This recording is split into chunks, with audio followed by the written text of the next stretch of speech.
Tonight, you wake to the sound of church bells echoing across Rome. The streets outside are already crowded, though the sun has barely risen. Nobles whisper beneath heavy cloaks. Priests hurry through narrow stone alleys without meeting one another's eyes. Soldiers stand at every doorway, their hands resting on the hilts of their swords, as though the city is preparing for war. Yet no enemy army waits beyond the wall. No foreign fleet approaches the harbour.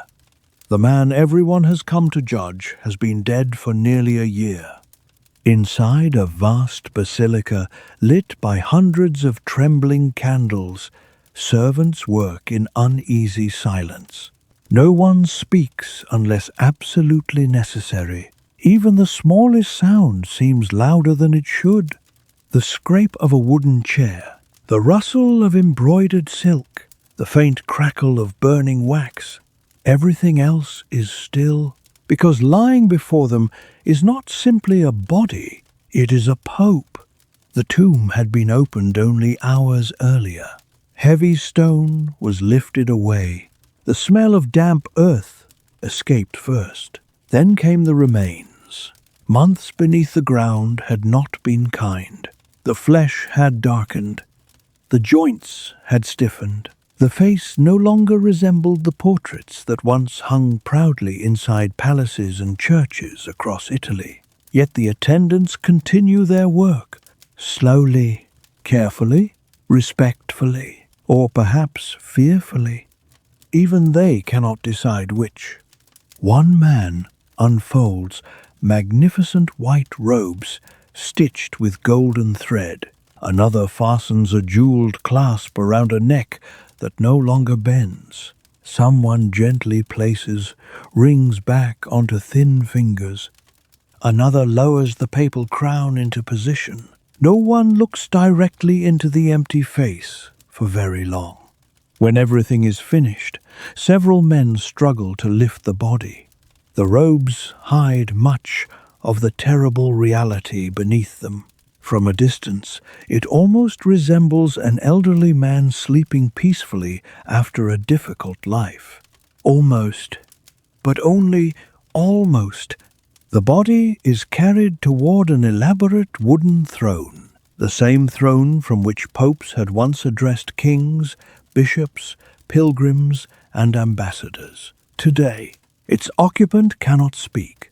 Outside, the bells continue to ring. Citizens flood toward the basilica. Rumors have spread through every marketplace, every monastery, every tavern. Some refuse to believe them. Others arrive simply because they cannot imagine such madness being true. A trial for a dead man. If you had asked almost anyone in Europe whether such a thing could happen, they would probably have laughed. Roman law depended upon witnesses. Church law depended upon confession. Justice required someone capable of defending himself. A corpse could do none of those things. Yet, the court assembled anyway. The bishops take their places in rows beneath the high arches. Abbots, priests, judges, noblemen, and officers crowd into the basilica until nearly every seat is occupied. Some have been ordered to attend. Others have come because absence might be noticed. In Rome, during a season such as this, even silence can be interpreted as loyalty to the wrong man. At the far end of the hall sits the reigning Pope, Stephen. He is alive, robed, and surrounded by officials. Opposite him sits Formosus, the dead pope, tied upright beneath layers of ceremonial cloth. A young deacon has been placed beside the corpse. His task is impossible and humiliating. When Stephen questions the dead man, the deacon must answer in his name. No record preserves every word spoken in that room. The accounts that survive were written by men who hated what happened. defended Formosus, or tried to make sense of the chaos afterward. But they agree on the central scene. Stephen addressed the corpse directly. He demanded to know why a man who had already been Bishop of Porto had dared to claim the throne of St. Peter. The deacon murmured whatever answer had been prepared for him. The body remained still. The verdict was never in doubt. This was not a trial designed to discover whether Formosus was guilty. It was a ceremony designed to make guilt visible. The robes, the throne, the gathered clergy, the questions asked of a mouth that could not answer every detail, transformed political revenge into public judgment. Yet the strangest part of the story is not that medieval Romans believed a corpse could be questioned. They did not. The men in the basilica understood perfectly well that Formosus was dead. They knew the deacon beside him was speaking for an empty chair wrapped around human remains. The corpse had been brought there because a living enemy can be defeated quietly, while the memory of a dead one is harder to control. Formosus had appointed bishops, ordained priests, crowned rulers, issued commands, rewarded allies, and left behind a network of men whose authority depended upon his own. To destroy that network, Stephen could not merely insult the former pope. He had to declare that Formosus had never possessed legitimate power at all. If Formosus had been no true pope, then his decisions could be erased. His appointments could be undone. The hands he had placed upon the heads of bishops could be treated as meaningless. Even the imperial crown he had placed upon a king might be stripped of its moral weight. So before we watch the sentence carried out, we must leave the basilica for a while. We must step back through the doors, cross the crowded streets, and travel several decades into the past. Because the road to this courtroom did not begin with a grave being opened. It began with the slow collapse of an empire. The Rome of Formosus was not the orderly capital you may imagine when you hear the name. The ancient empire had vanished from the west more than 4 centuries earlier, but its ruins still shaped every journey through the city. Broken columns stood beside workshops. Marble from abandoned temples appeared in the walls of ordinary houses. Goats wandered near monuments built for emperors whose names few people could still remember. The population was far smaller than it had been in the days of Caesar and Augustus. Great districts had emptied. Some aqueducts still carried water, while others had fallen into neglect. The old forums remained, but power no longer gathered there in the way it once had. Rome was now a city of churches, monasteries, noble compounds, markets, fortified houses, and fragments of a civilization too large for the people living among its remains. At dawn, pilgrims entered through the gates and followed guides toward the tombs of saints. Merchants spread cloth, salt, oil, and grain across wooden stalls. Priests moved between basilicas. Armed servants escorted wealthy families through streets where political quarrels could turn violent without warning. Beyond the walls, vineyards and fields occupied land once crowded with villas and suburbs. The Pope was the most important figure in the city, but importance did not always mean security. He was a spiritual leader, the guardian of sacred sites, the ruler of territories, the employer of officials, and the man whose blessing could transform a claimant into an emperor. Yet he depended on soldiers he did not fully control, nobles whose loyalty changed quickly, and distant kings who might take months to cross the Alps if they came at all. Every papal election, therefore, mattered far beyond the Church. A new pope could shift alliances across Italy. He could recognize one king and reject another. He could grant offices, settle disputes, control estates, and place the imperial crown upon a chosen head. Roman families understood this. So did the dukes who ruled nearby. So did the Frankish kings north of the mountains. The result was a dangerous mixture of faith and politics. A man might sincerely believe that God had called him to defend the Church and still depend upon armed supporters to enter his own palace. A bishop might preach peace in the morning and negotiate with rival armies before nightfall. A pope could bless a ruler one year, fear him the next, and secretly invite another ruler to remove him. For a time, the great figure holding this unstable world together had been Charlemagne. On Christmas Day, in the year 800, Pope Leo III crowned him emperor in Rome.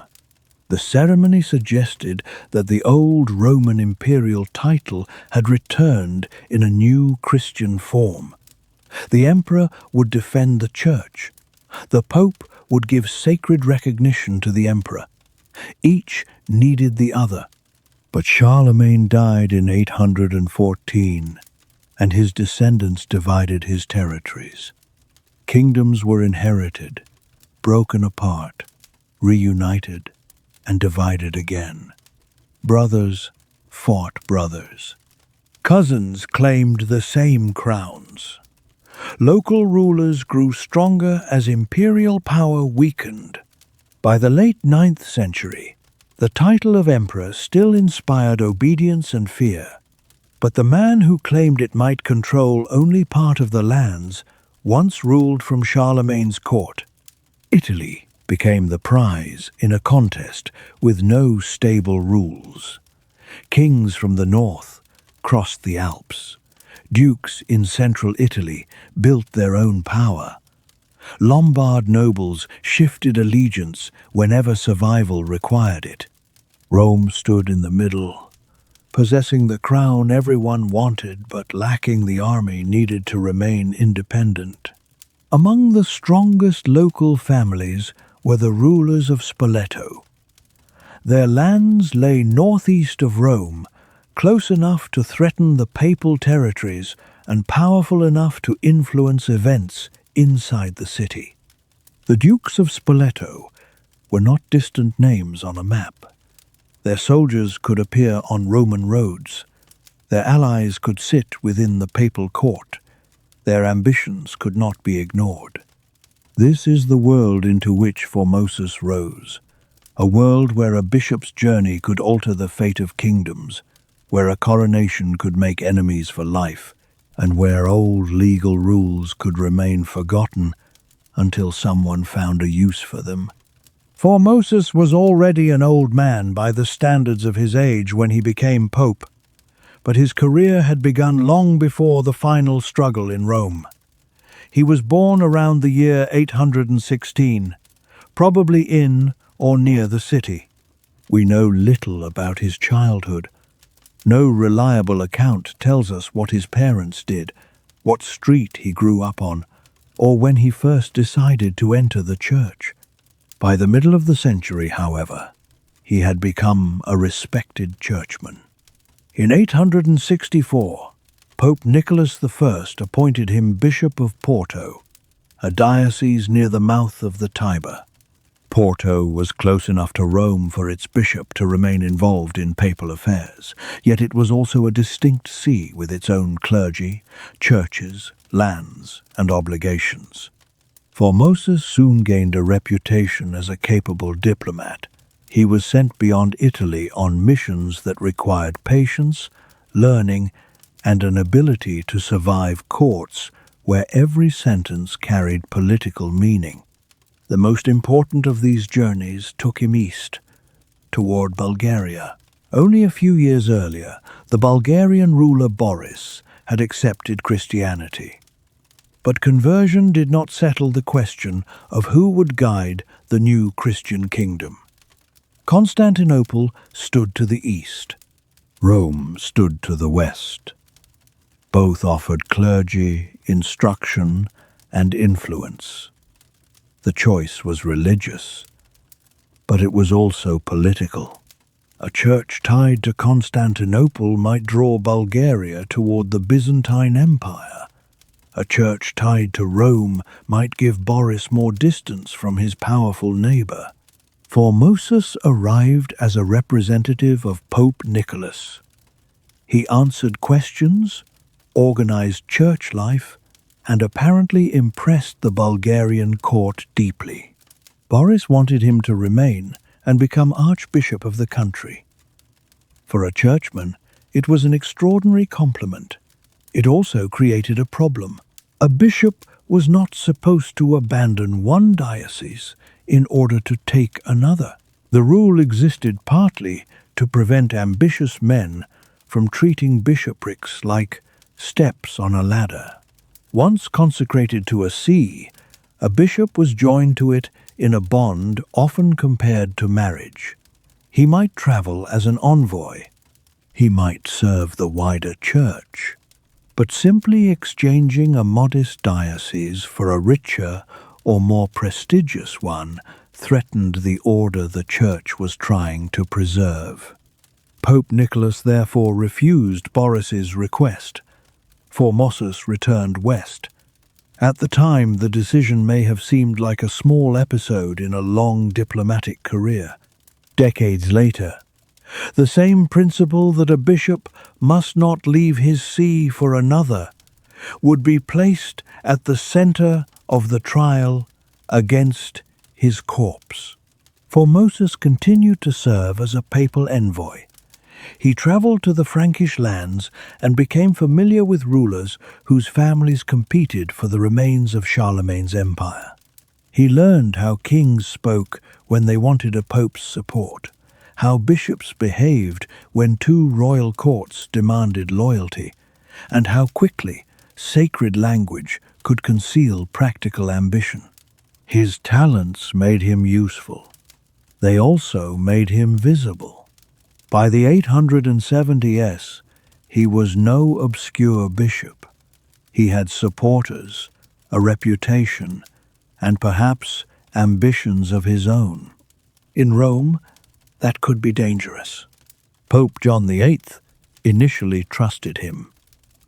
But John ruled during years of invasion, rebellion, and uncertainty. Saracen forces threatened parts of Italy. Frankish rulers competed for recognition. Roman nobles resisted papal authority. The Pope needed allies, yet he had reason to suspect nearly everyone around him. In 875, John invited Charles the Bald to Rome and crowned him emperor. Not everyone approved. Some churchmen preferred a different branch of the ruling family. Others feared the consequences of committing Rome to a king who might not be able to protect it. Formosus became associated with the opposition, whether through open action, private sympathy, or merely the suspicions of his enemies. Then, in 876, several papal officials fled Rome. Formosus was among them. John ordered the fugitives to return and face judgment. They refused. A synod condemned them. The charges against Formosus were extensive. He was accused of abandoning his diocese without permission, aspiring to the papacy, seeking the archbishopric of Bulgaria, conspiring against the Pope, and participating in other offences described in the dark language of political accusation. Some claims may have contained truth. Others appear to have grown from factional hatred. What mattered at the time was that John possessed the authority to punish him. Formosus was excommunicated and removed from clerical office. He remained outside Rome and eventually appeared before another gathering in the Frankish city of Troyes. There, according to the surviving tradition, he swore that he would not return to Rome and would not resume his priestly duties. Imagine the weight of such an oath. Formosus had spent much of his adult life as a bishop. His identity, authority, habits, clothing, companions, and daily purpose were all tied to the church. Now he lived in exile, separated from the See of Porto and forbidden to perform the rites that had shaped his life. He could not know whether the sentence would last a year or until his death. Pope John VIII died in 882. Rome changed direction almost immediately, as it often did when one pope replaced another. John's successor, Marinus, released Formosus from his oath, restored him to the clergy, and returned him to the bishopric of Porto. The man who had been condemned as an ambitious conspirator walked back into the world that had expelled him. His enemies had not vanished, but neither had his supporters. In a city where political memory could be both long and selective, restoration did not erase the past. It simply placed the old quarrel beneath the surface. For several years, Formosus resumed his duties. Popes came and went. Alliances shifted. Then, in 891, Pope Stephen V died, and the clergy and people of Rome chose Formosus to succeed him. The Bishop of Porto became Bishop of Rome. The very promotion once implied by his enemies had finally occurred. Formosus was now pope. Despite the old prohibition against a bishop moving from one see to another, and despite the oath he had once sworn never to return to the city, his supporters could argue that the oath had been lawfully lifted and that necessity justified his election. His enemies could preserve every detail as evidence for a future attack. At approximately 75 years old, Formosus had reached the highest office in the Western Church, but he had not escaped the struggle that shaped his earlier life. He had merely arrived at its center. When Formosus took the papal throne, the most immediate danger came from the House of Spoleto. Guy of Spoleto had defeated rivals in Italy and taken the royal title. He then pressured Pope Stephen V to crown him emperor. By the time Formosus was elected, Guy's power surrounded Rome too closely to ignore. Formosus did not openly resist at first. He recognized the political reality before him. In 892, he crowned Guy's son Lambert as co-emperor. The ceremony took place with all the solemn language expected of an imperial coronation. Prayers were spoken, oaths were made, sacred oil and royal symbols gave the impression of order. But beneath the ceremony lay distrust. Formosus feared that the Spoletan family would dominate Rome and reduce the papacy to an instrument of their rule. A protector standing too close could become a jailer. So the Pope looked north toward Arnulf of Carinthia, a Carolingian king with his own claim to Italy and the imperial title. Secret messages crossed the mountains. Formosus encouraged Arnulf to come south, defeat the Spoletans, and restore a balance of power that would free Rome from their influence. This was not a simple contest between a good ruler and a wicked one. Arnulf wanted the crown. Guy and Lambert wanted to keep it.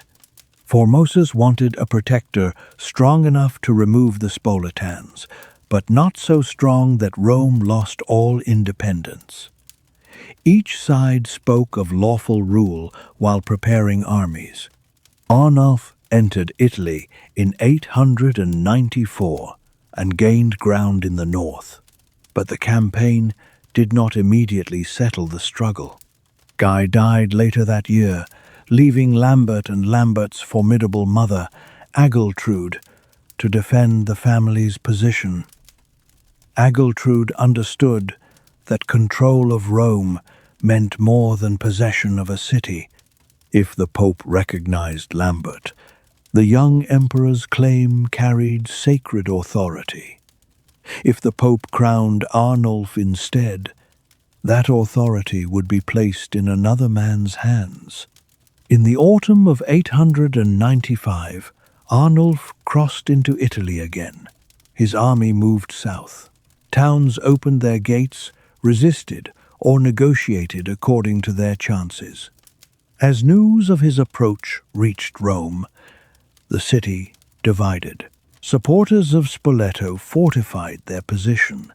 Formosus found himself trapped inside the city he supposedly ruled. According to later accounts, he was confined in the fortress of Castel Sant'Angelo, the massive circular structure built centuries earlier as the tomb of Emperor Hadrian. By the 9th century, it had become a stronghold overlooking the Tiber, a place where stone walls could protect a prisoner as easily as a ruler. Outside Rome, Arnulf's soldiers prepared an assault. Inside, clergy and nobles waited to see which side would survive. The ancient walls still offered formidable protection, but political loyalty within them was fractured. A city can withstand an army more easily than it can withstand betrayal from its own gates. In February 896, Arnulf entered Rome. Formosus was freed. Only days later, in St. Peter's Basilica, the Pope crowned Arnulf emperor. It was a moment of triumph, but a fragile one. The old Pope had escaped confinement. The northern king had reached the imperial city.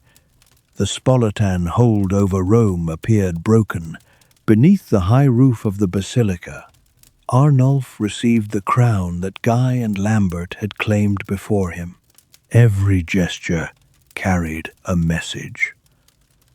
Formosus was declaring that Arnulf, not Lambert, deserved imperial recognition. Arnulf was presenting himself as defender of Rome and the Church. Those who had supported Spoleto understood that defeat was being written into a sacred ceremony.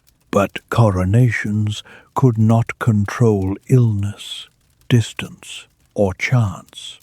Arnulf left Rome and marched towards Spoleto, intending to destroy Lambert's remaining power. Before the campaign could be completed, he suffered a sudden physical collapse, traditionally described as paralysis.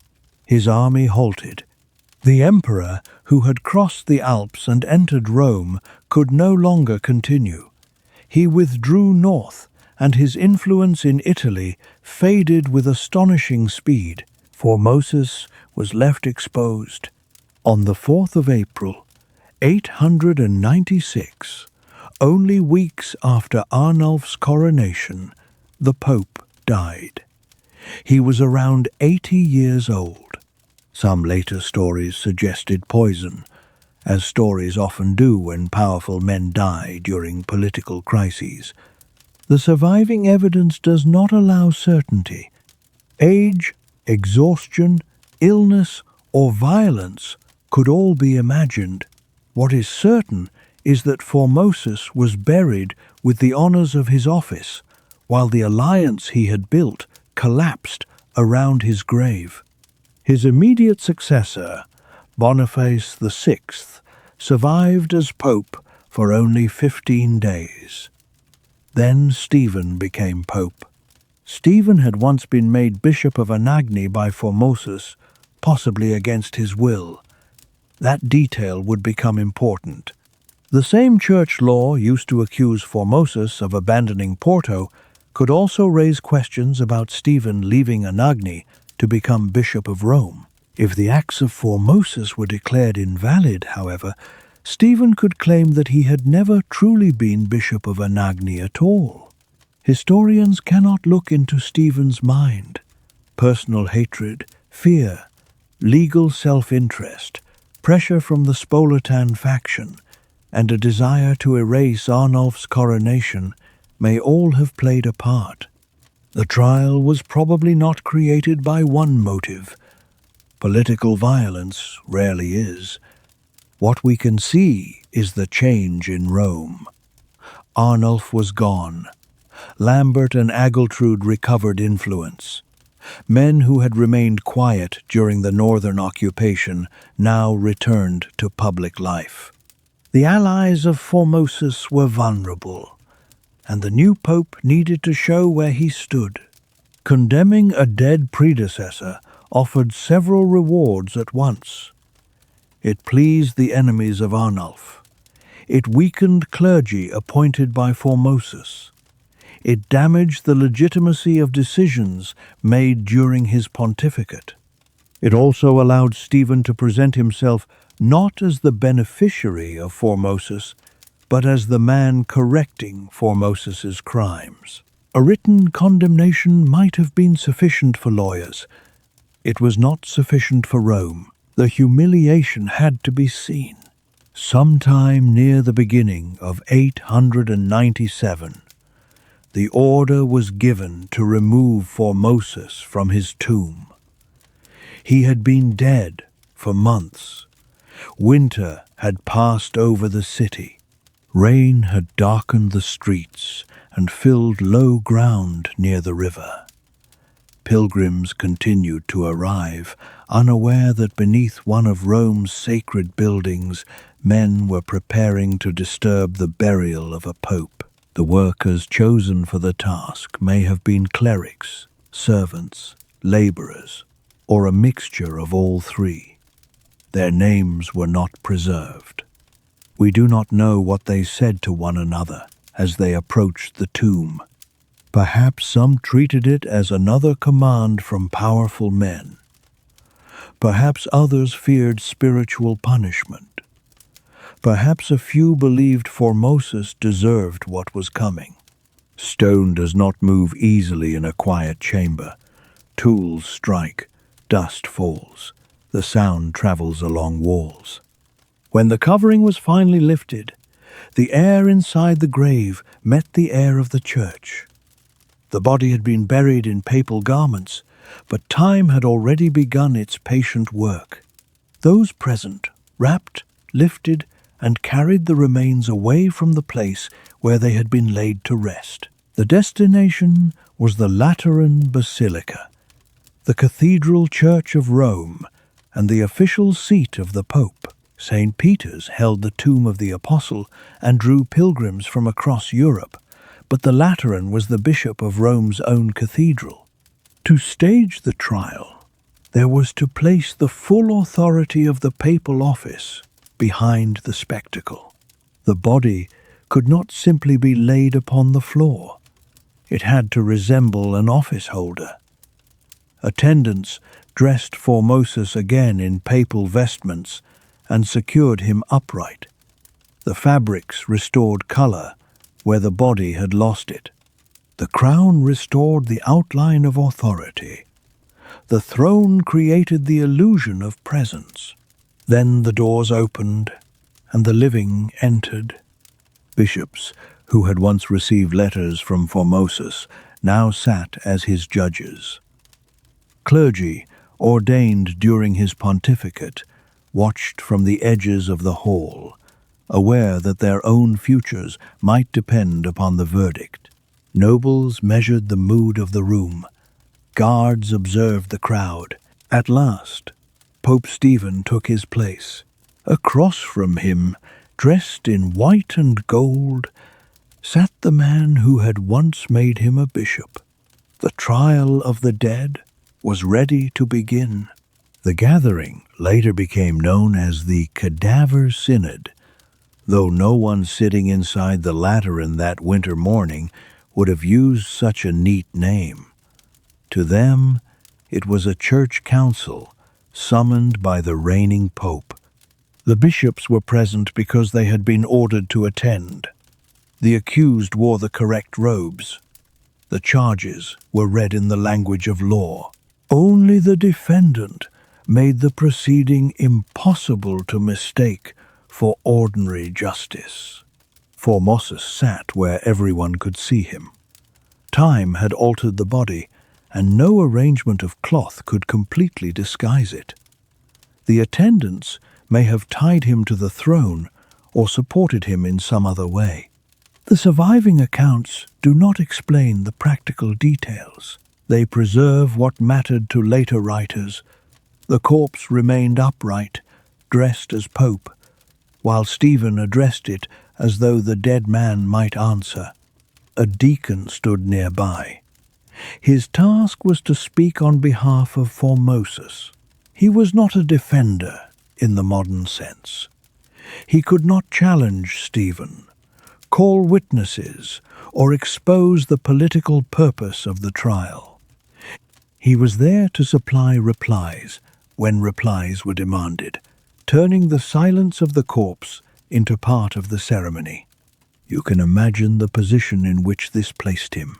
Before him sat Stephen, alive, furious, and surrounded by authority. Beside him sat Formosus, unable to help the man appointed to speak in his name. Around them were bishops who understood that the wrong word might place their own offices in danger. The deacon's name was not preserved with certainty. His fear was. Stephen began with an accusation that had followed Formosus for much of his life. Why had he left the bishopric of Porto and taken the throne of Rome? Church law treated a bishop as bound to his diocese. Porto was not merely a position Formosus had occupied until something better appeared. It was the church to which he had been consecrated.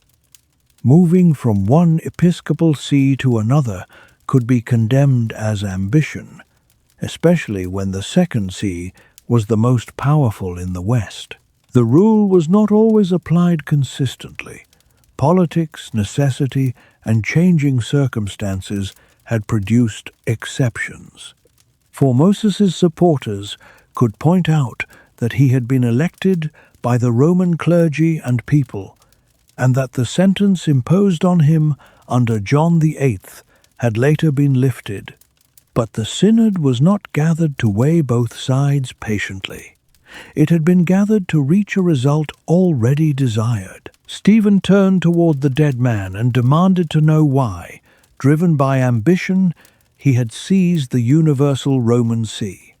The deacon answered for him. Whatever words he used, they could not alter the direction of the proceeding.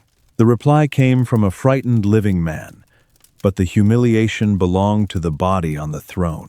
Another charge revived Formosus's earlier condemnation. He had exercised priestly duties after being deposed.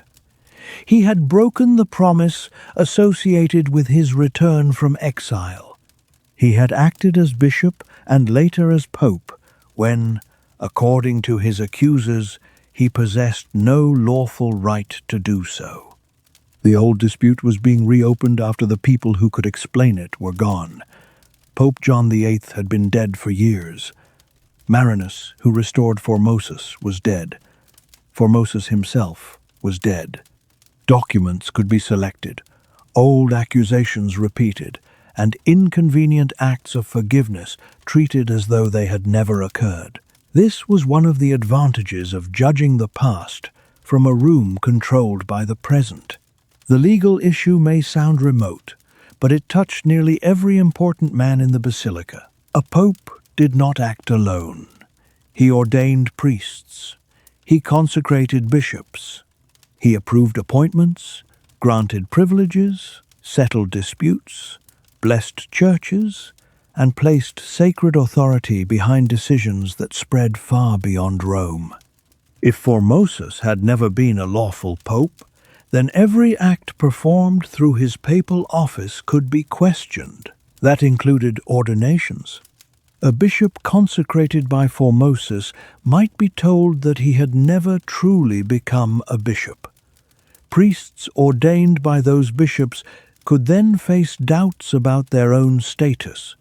The uncertainty could travel outward through the church, one ceremony leading to another, until thousands of decisions rested upon an act now declared invalid. Stephen himself stood inside that chain. Formosus had consecrated him Bishop of Anagni. If Formosus's acts were valid, Stephen had already been attached to another see before becoming Bishop of Rome. The accusation made against the corpse could therefore be turned back toward the judge.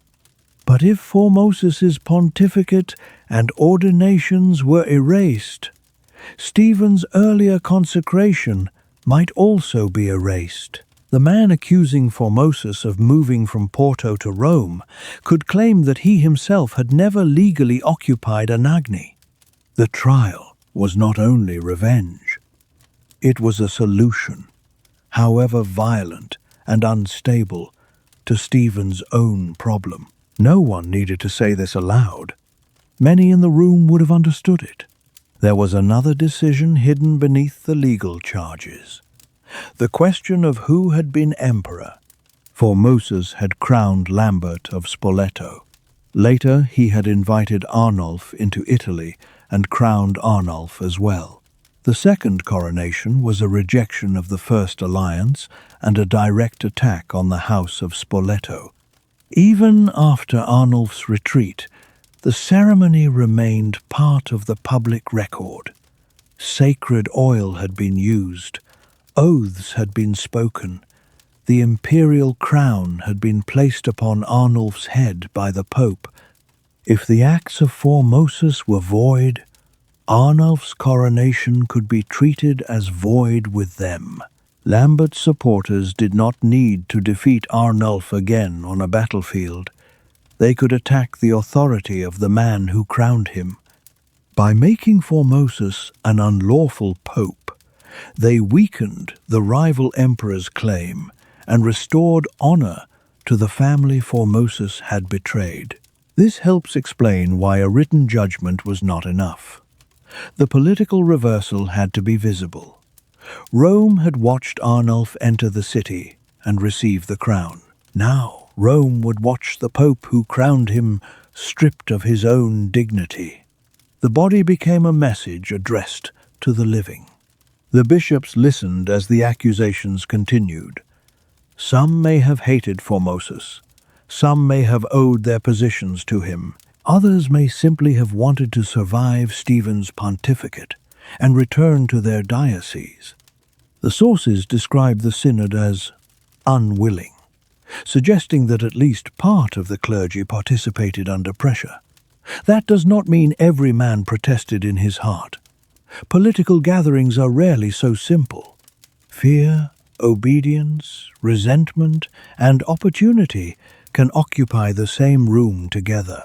Perhaps one bishop remembered a favor Formosus had refused. Perhaps another had been promoted by Stephen's allies.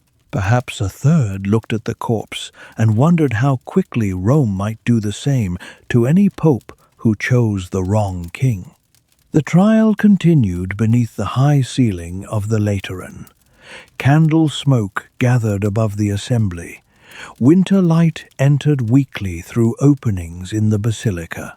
The voice of Stephen carried across the hall, followed by the smaller voice of the deacon.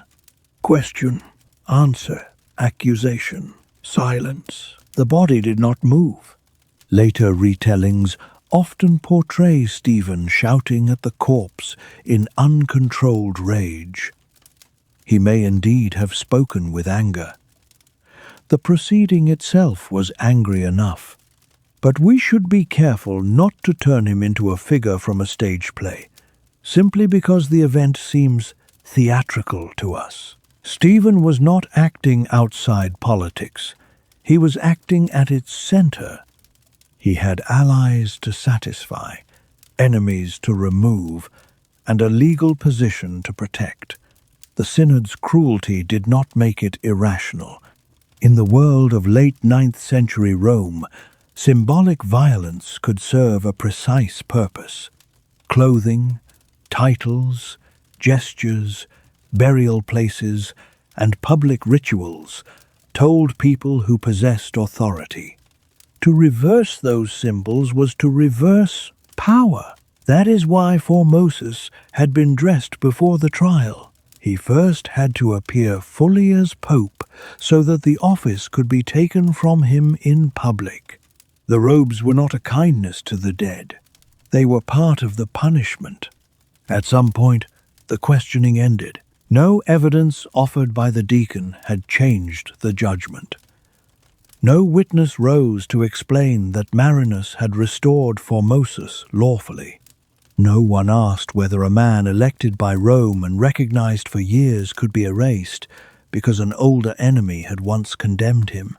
The bishops reached the conclusion Stephen required. Formosus had been unworthy of the papal office. His election was invalid. His acts were invalid. His ordinations were invalid. Everything performed through the authority of his pontificate was to be treated as though the authority had never existed. The sentence did not merely punish the memory of one man. It attempted to remove 5 years from the legal life of the Church. For those ordained by Formosus, the words fell like a blade. They had entered the basilica as priests or bishops. They could leave uncertain whether Stephen still considered them clergy at all. Once the verdict had been announced, attendants approached the throne. The ceremony now moved in reverse. The garments placed on Formosus to make him appear as Pope were removed one by one. The crown came away. The outer vestments were pulled from the body. The cloth that had hidden decay and restored the shape of office disappeared, exposing once again what months in the grave had done. A pope had entered the trial. A condemned layman was meant to leave it. The body was dressed in ordinary clothing. This was not done for modesty. It was another declaration that Formosus had never possessed the office represented by the garments taken from him. Even his name could not be allowed to remain untouched. The synod sought to reduce him from Pope Formosus to the private man he had been before ordination, as though years of ceremonies, journeys, elections, and public acts could be peeled away as easily as embroidered cloth. Then came the mutilation remembered in almost every account of the Cadaver Synod. The fingers used in papal blessings and consecrations were cut from the right hand. Medieval writers differ on whether 2 or 3 fingers were removed. The more common tradition describes 3, the thumb and first 2 fingers, the fingers raised in blessing. The uncertainty does not soften the meaning. The hand that had ordained clergy and crowned an emperor was deliberately made incapable of repeating those gestures, even in memory. The punishment was aimed at acts already completed. A living hand can be restrained from blessing again. A dead hand cannot threaten anyone. Cutting it served no practical purpose unless the true target was the authority attached to it. Those fingers represented every disputed ordination, every blessing, and the coronation of Arnulf. Removing them allowed Stephen's faction to act out the destruction of Formosus's decisions upon the body itself. The sacred gesture became the site of revenge. It is difficult to know how the crowd reacted. The official accounts preserve condemnation and punishment, not the private expressions of people standing near the walls. Some may have watched in satisfaction. Others may have lowered their eyes. A few may have crossed themselves. Many probably remained still, uncertain which reaction was safest. Rome was accustomed to harsh politics. Popes had been threatened, imprisoned, driven from the city, and killed. Noble families fought through alliances and armed retainers. Public punishment was not unfamiliar. But this crossed a boundary people recognized. Christian burial was not merely disposal of a body. The dead were washed, clothed, prayed over, and placed in consecrated ground, because the body had belonged to a person who would face resurrection and judgment. Tombs could be opened for saints, rulers, or investigation, but dragging a pope from his grave to insult and mutilate him was something else. Stephen had attempted to make the corpse prove his power. Instead, the spectacle may have revealed how insecure that power was. The synod ordered Formosus's acts annulled. Clergy ordained by him were expected to surrender their offices or seek some form of restoration. Documents associated with his pontificate were treated as invalid. The consequences were immediate and deeply confusing. Ordination was understood as a sacrament that could not simply be repeated without raising serious theological questions. If Formosus had truly ordained a bishop, then ordaining the same man again risked treating a valid sacrament as though it had failed. If the first ordination had been invalid, then every priest ordained by that bishop might also be invalid. The problem multiplied through generations of clergy. Imagine a bishop, consecrated by Formosus, who had then ordained 20 priests. Each priest might have celebrated Mass, heard confessions, baptized children, witnessed marriages, and performed funerals. If the bishop had never truly been a bishop, what became of all those acts? The Church had faced disputes over ordination before, and experienced theologians could defend the idea that a sacrament did not lose validity because the minister was sinful or politically condemned. But Stephen's synod was not seeking a careful solution. It used uncertainty as a weapon against a faction. Men who had once depended on Formosus now needed Stephen's mercy. That was useful to Stephen. It was dangerous to everyone else. When the council ended, the body was removed from the Lateran. There was no return to the honored papal tomb. According to the most familiar accounts, Formosus was first buried in a common grave, in a place used for strangers, or those denied ordinary honor. Even this did not satisfy his enemies. After a short time, the body was taken up again. The corpse had now been exhumed twice. The first exhumation turned a dead pope into a defendant. The second removed even the poor shelter of the common grave. Men carried the remains toward the Tiber. The river passed through Rome as it had long before popes, emperors, and churches claimed the city. It brought water, trade, mud, disease, and flood. It divided neighborhoods and connected Rome to the sea. Bodies thrown into it could be carried beyond the walls, caught among reeds, or disappear downstream.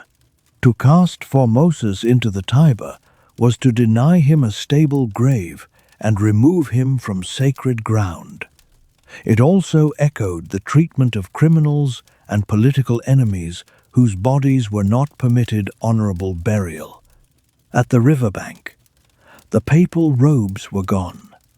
The blessing fingers were gone. The throne, judges, and candles were behind him. What remained was thrown into the water.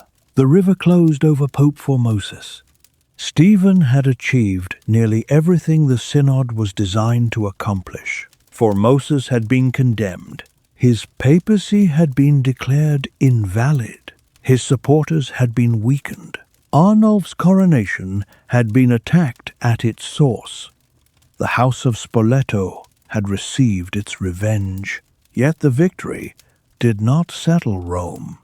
It made the city more dangerous. The sight of a pope judging a corpse could not be confined to the Lateran. Clergy carried the story into monasteries and churches. Servants repeated what they had seen in markets. Pilgrims took the account beyond the city. Each retelling added details, anger, and fear. A government can control a courtroom more easily than it can control the meaning people give to what happened there. Some Romans came to see Formosus less as a corrupt intruder and more as a victim. Whatever they had thought of his politics while he lived, the treatment of his body appeared excessive. The dead man could no longer threaten Stephen. Every additional punishment therefore looked less like justice and more like hatred. Stories began to gather around the corpse. One tradition claimed that a monk or hermit found the body after it was recovered from the river and hid it until it could be buried properly. Other accounts said the Tiber returned Formosus to the bank.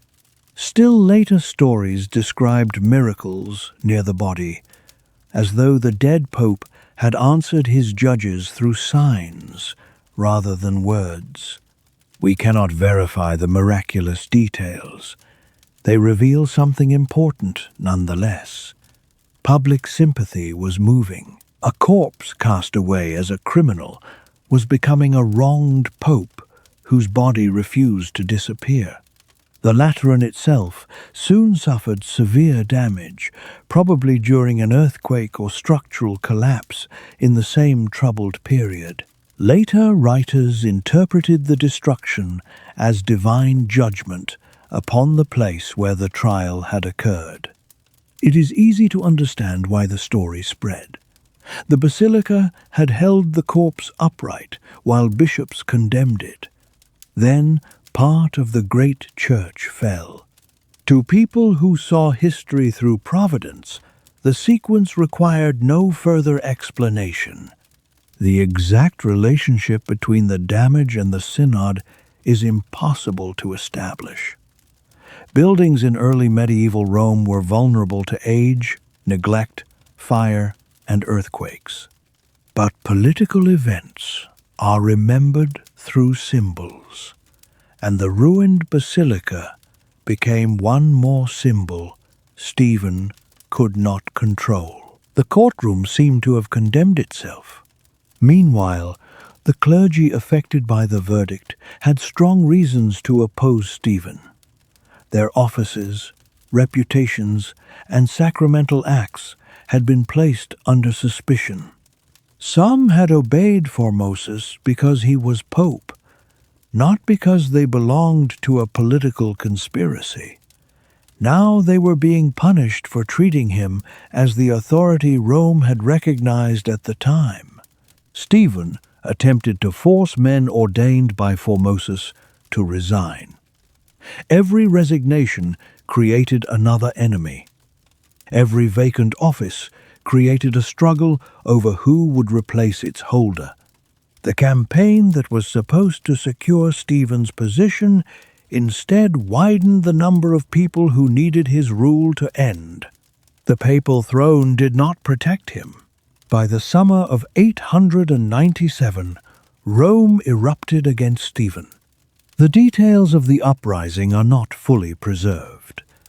We do not know who first organized it, which noble houses supplied men, or whether one sudden riot or a planned conspiracy brought him down. The surviving outline is stark enough.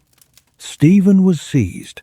The pope who had placed a dead predecessor on trial was stripped of power while still alive. He was imprisoned. Consider the change in only a few months. At the synod, Stephen sat above bishops and questioned a body that could not answer.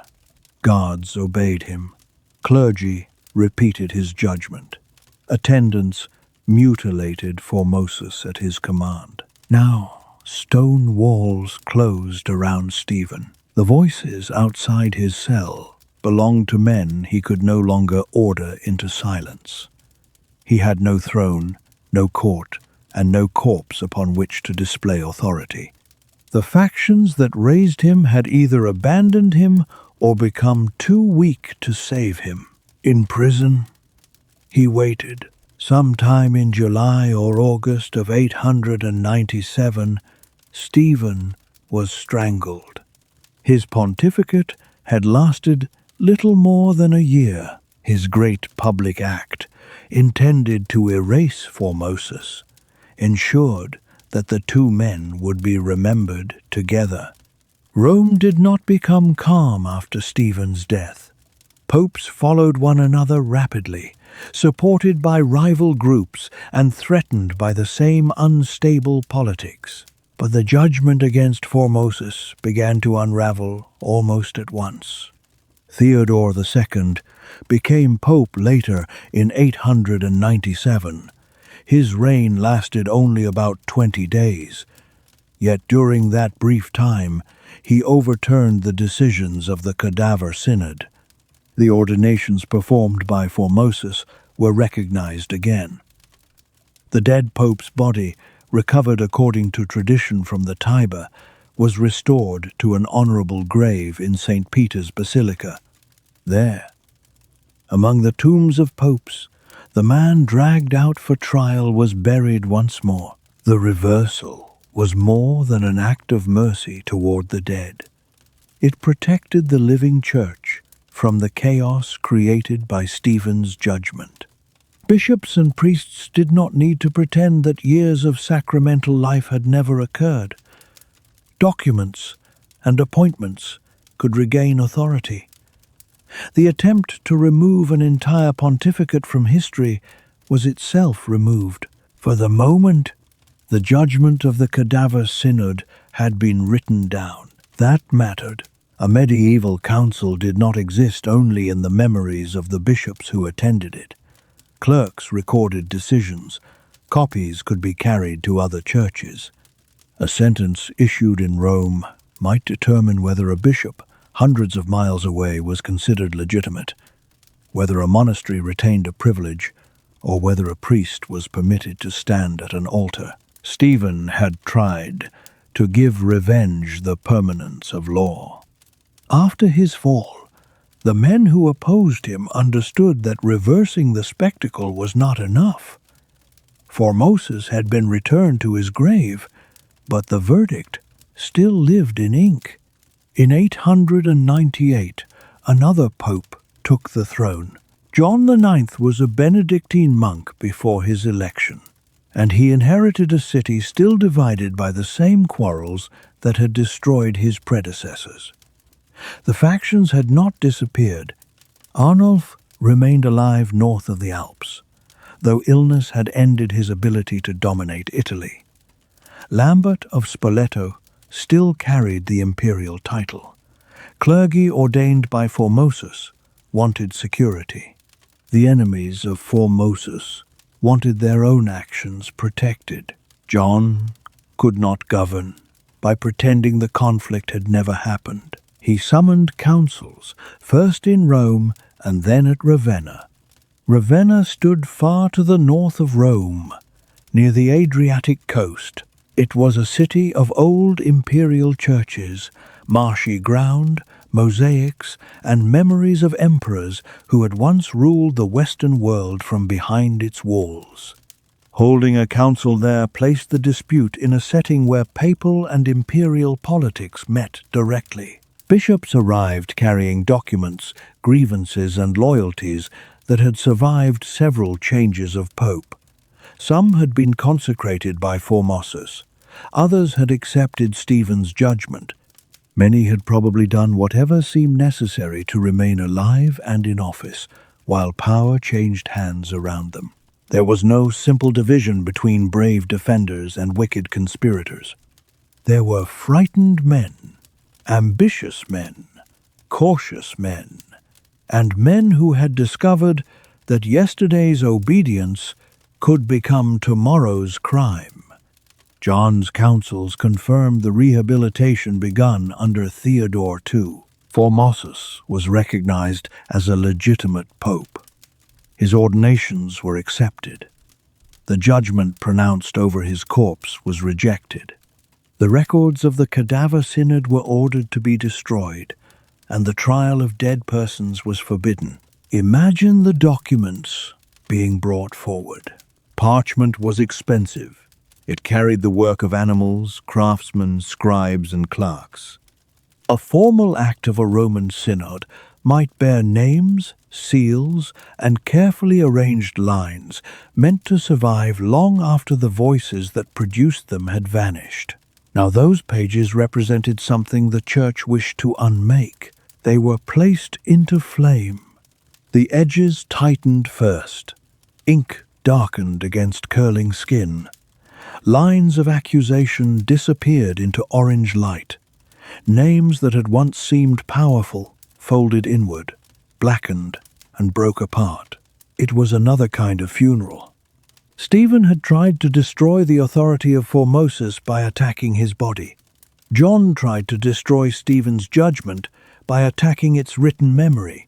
Neither act could make the past disappear. John 9 was not simply restoring Arnulf's political victory. By this point, he supported Lambert and recognized his imperial position. That detail reveals how much the crisis had changed. A man could reject the Cadaver Synod without belonging to Formosus's old political faction. The corpse trial had created problems larger than the rivalry that produced it. It threatened the continuity of church government itself. At Ravenna, John also addressed the dangerous manner in which popes were being chosen and consecrated. Future papal consecrations, the council declared, should take place in the presence of imperial representatives. The hope was that recognized procedure might prevent rival groups in Rome from seizing the Lateran, installing their own candidate, and then demanding that the rest of Christendom accept the result. It was a reasonable hope. It did not bring lasting peace. Lambert died unexpectedly later in 898 after a riding accident. Arnulf died the following year. The two rulers whose rivalry had shaped the final years of Formosus were both gone. But the men who had built careers around that rivalry remained. And so did the question of what made a pope legitimate. To understand why the argument continued, you must look beyond the corpse in the chair. You must look at the hands. During his years as bishop and pope, Formosus had placed his hands upon the heads of other men and consecrated them as bishops. He had ordained priests and deacons. Those bishops had then ordained others. Offices had been filled, altars dedicated, privileges confirmed, and disputes settled under authority that flowed outward from Rome. The network did not end with one generation. It spread. Suppose you were a priest in a provincial town far from Rome. You had never met Arnulf. You had never spoken to Lambert. You knew the name of Formosus because it appeared in prayers and letters, but the rivalries of Roman noble families meant little to the farmers, widows, craftsmen, and children who entered your church. Years earlier, a bishop ordained by Formosus had placed hands upon you. Since then, you had celebrated the liturgy, heard confessions, witnessed marriages, buried the dead, and served your community through winter hunger and summer illness. Then a messenger arrived from Rome. Formosus had never truly been pope. His actions were void. What did that make you? The question was not theoretical. Stephen's judgment placed real clergy in precisely this position. Some were ordered to surrender their offices. Some were expected to present written statements renouncing ordinations they had once accepted. If they obeyed, they admitted that their authority had been defective. If they resisted, they opposed the reigning pope. And if they sought ordination again, another difficulty appeared. Christian tradition treated ordination as an act that was not casually repeated. To ordain a man twice suggested that the first ceremony had accomplished nothing. Yet if the first ceremony was valid, repeating it could itself be considered improper. The attempt to simplify the past produced new contradictions with every step. A bishop consecrated by Formosus might have ordained 50 priests. Those priests might have served dozens of churches. One of those bishops might also have consecrated another bishop, who then ordained more clergy. Pull one thread, and the fabric did not open neatly. It tightened, twisted, and began to tear in places no one had expected. This was why defenders of Formosus began to write. Among the most important was a priest named Auxilius. Another writer, known as Vulgarius, also entered the dispute. Their works were not detached histories composed long after tempers cooled. They were arguments written inside the crisis, by men who understood that the verdict could determine whether their own orders and the orders of others were accepted. Auxilius examined the charges against Formosus and the treatment of clergy ordained by him. He argued that coercion could not transform truth into falsehood. A man forced to sign away his office did not prove that the office had never existed. A council ruled by fear did not become just merely because bishops had placed their names beneath its sentence. The debate became technical because technical details were where lives were being decided. Was Formosus still bound forever to Porto? Could a bishop ever be transferred? Did his earlier condemnation remain in force after he had been restored? Could the acts of a pope be invalidated because enemies later condemned the manner of his election? And could a dead man be judged when he had no opportunity to answer? The last question seems obvious to us. To the writers of the time, it had to be argued. Medieval law was not a single book resting on a shelf. It was a collection of canons, precedents, letters, inherited Roman principles, local customs, and interpretations that could conflict with one another. Powerful men selected the rules that served their case. Their opponents answered with other rules, other examples, and other memories. Formosus's enemies emphasized his movement from Porto to Rome and the oath he had once sworn after his condemnation under John VIII. His defenders emphasized his later restoration, his election, and the years during which the Church had obeyed him as Pope. Beneath the legal language lay a more dangerous question. Could an institution survive if every new ruler possessed the power to declare that his predecessor had never existed? In the quiet of a monastery, a scribe copied arguments by lamplight. His pen moved slowly across parchment. Outside, rain touched the roof. Somewhere in another room, monks chanted prayers for men whose names had already vanished from politics. The scribe may never have seen the body of Formosus. He did not need to. The corpse had become a legal problem, carried from hand to hand in bundles of pages. Every copy extended the trial. For several years, the rehabilitation of Formosus held. Theodore II had restored his burial. John IX had confirmed his ordinations and condemned the corpse trial. The official records of Stephen's synod had been burned. It might have seemed that the affair was finally becoming an embarrassment the Church preferred to leave behind. Rome did not leave it behind. The years after John IX's were marked by short pontificates and competing claims. Popes died after months or a few years. Noble families struggled for control of the city. Armed supporters could matter as much as votes, and a candidate driven from Rome might continue to insist that he, not the man occupying the Lateran, was the true pope. One of the men caught in these struggles was Sergius. He had been a bishop during the crisis of 897 and was associated with the anti-Formosan party. Some accounts place him among those who participated in the Cadaver Synod. Whether he acted willingly, cautiously, or under pressure cannot be recovered with confidence.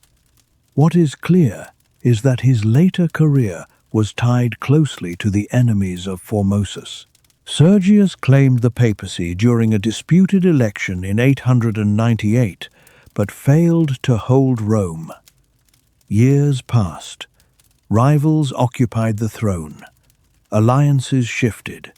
Then, in 904, Sergius returned with military support and became Pope Sergius III. 7 years had passed since the corpse sat in judgment. For Roman politics, that was long enough for children to grow, rulers to die, and old enemies to return wearing new titles. Sergius reversed the rehabilitation of Formosus. The condemnation was renewed. Clergy whose orders descended from Formosus once again faced demands for reordination. The old wound, closed by one council and covered by another, was deliberately opened. This did not mean that Formosus was dragged from his tomb for a second trial. Later retellings sometimes blur separate events or add fresh mutilations to the story, but the secure outline is already terrible enough. The body had been tried under Stephen. Under Sergius, the legal and political campaign returned. The dead pope remained a weapon. Think of the priests who had survived the first reversal. Under Stephen, they were told their ordinations were invalid. Under Theodore and John, they were told the ordinations were valid after all. Under Sergius, the condemnation returned. The same ceremony could be legitimate, illegitimate, restored, and condemned again within the working life of one clergyman. A document carried the seal of Rome, but Rome had changed its mind. Then it changed again. For those living far from the city, the papacy must sometimes have seemed less like an unchanging rock than a bell heard through a storm, authoritative when clear, uncertain when the wind shifted, and impossible to ignore, even when the sound arrived distorted. The controversy also exposed a limit to political power. Sergius could issue judgments. He could support the memory of Stephen and condemn Formosus. He could pressure clergy and reward allies. But he could not force every bishop, monastery, and scholar to accept the logic of the Cadaver Synod. The written defenses remained. The chain of ordinations was too extensive to erase cleanly. Practical life resisted the fantasy that 5 years of church government could be removed by cutting 3 fingers from a corpse. Eventually, the validity of Formosus's pontificate and ordinations endured. Stephen's judgment did not. The public spectacle had been designed to make one verdict unforgettable. It succeeded, but not in the way its creators intended. People remembered the cruelty more clearly than the charges. By the time later chroniclers wrote about the trial, the event had already begun to gather legends. That is common when history contains an image too powerful to remain ordinary. A dead pope, dressed in white robes, a frightened deacon answering for him, 3 fingers cut away, a body thrown into the Tiber. The facts invited storytellers to fill every silence. One tradition said that a monk or fisherman found the body after it washed ashore. Another claimed that miracles occurred near the remains. Later writers connected the collapse of part of the Lateran Basilica with divine anger over the synod. Some accounts sharpened Stephen's speeches into dramatic exchanges. as though a clerk had preserved every word shouted at the corpse. Not all of these details carry equal weight. The most vivid surviving description comes from Liutprand of Cremona, a bishop and diplomat who wrote decades after the event. He was a gifted storyteller with strong political opinions. His work preserves valuable information, but it was not a neutral transcript. He shaped scenes, praised some rulers, mocked others, and understood the power of scandal. Other chronicles and polemical writings add pieces of the story. They do not always agree, so the historian must walk carefully. We can be confident that Formosus's body was exhumed and placed before a synod under Stephen. We can be confident that he was condemned, stripped of papal vestments, and mutilated at the hand used for blessings. We can be confident that his acts were attacked, that his body was cast into the Tiber, and that Stephen was soon overthrown and killed. We can also be confident that later popes rehabilitated Formosus and restored his burial. But we cannot hear the exact tone of Stephen's voice. We do not know what the deacon whispered before entering the hall. We cannot say which spectators believed the verdict and which stared at the floor in disgust. We do not know whether the men who opened the tomb prayed before touching the stone. Those spaces remain dark. For a sleep story, the darkness is not an obstacle. It is part of the room. You can stand beside the Tiber after midnight and listen to water move against the bank. The city behind you is quieter now. Dogs search among refuse. A lamp burns in a distant window. Reeds lean with the current. Somewhere downstream, the river carries what Rome tried to reject. Perhaps a fisherman sees cloth caught against mud and branches. Perhaps no fisherman was there at all, and the recovery happened in a less memorable way. The sources do not permit certainty, but the body returned. That is what matters. It returned from the river, returned to St. Peter's, and returned to the official memory of the Church. The man who could not answer Stephen was answered by events after Stephen was gone. A written accusation could have condemned Formosus. A council could have declared his election unlawful without opening a grave. Stephen could have issued orders against the clergy Formosus ordained and left the corpse beneath St. Peter's. Yet the body was brought into the hall. Why? Because power in the 9th century was not expressed through documents alone. It was seen in clothing, gestures, objects, places, and bodies. A crown mattered because it touched a head before witnesses. A bishop's staff mattered because it was carried in public. A ring, a throne, a procession, a kiss of peace, or a closed church door could communicate authority before a single legal argument was read. The Pope was a spiritual office, but the office appeared to the world through a living man. He wore particular garments. He sat in particular places. He raised particular fingers in blessing. Stephen's synod reversed those signs one by one. First, Formosus was dressed as pope so that the office could be placed visibly on trial. Then he was declared never to have possessed that office lawfully. The vestments were removed. The fingers associated with consecration were cut away. The body was dressed as an ordinary man. It was buried without honor and then thrown into the river. This was not random cruelty. It followed a grim, ceremonial logic. The same body that had displayed authority was made to display defeat. Rome had known similar ideas long before Christianity. Ancient rulers destroyed statues, removed names from inscriptions, and altered public monuments when they wished to condemn a predecessor. Modern historians often use the phrase damnatio memoriae for these efforts to punish memory.